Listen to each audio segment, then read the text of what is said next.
के निभीजेल चोटी पाटी के यानी चोली बांधो ए दिलला ना कवन बजन दुअर बाजे बल मुनाही जागेले हो तेलवाही भीजेल चोटी पाटी पसीनावा न चोली बांधो ललना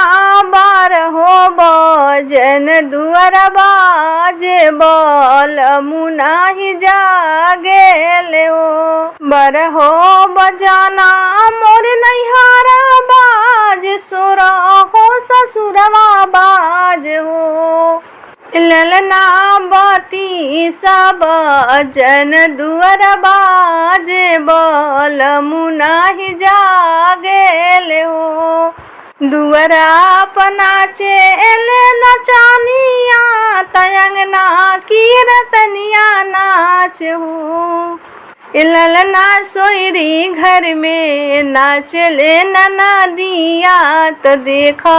त सुहावन लागे हो नचबू तये नानाद हाथ टूटी कूदबू त गोड़ा टूटी हो नानाद पहली बने जी के कंगाना माँ कंगनवा ना बधैया देबो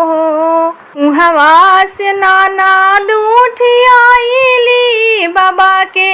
आगे खाड़ भैली हो ए बाबा भाभी के भैले नंदलाल कंगनवा हम बधैया लेबो हवा से बाबा उठी आईनी अंगना बीच खाड़ भईनी हो ए बहुआ दे घाला नातिन के कंगना दुलारी नातिन पाहू न हो पहली ओहिले होरिला तेजाबो नैहरा रूसी जाई बिहो ये ससुर जी पहली बने जी के कंगना कंगनवा ना बधैया देबो हवा से नानाद उठी आईली पापा के अगवा खाड़ भैली हो पापा भाभी के भैले नंदलाल कंगनवा हम बधैया लेबो हवा से पापा उठी आईनी अंगना बीच खाड़ भईनी हो बहुआ दे घाल बेटी के कंगना दुलारी बेटी पाहू न हो हिली वहिले होरिला तेजाबो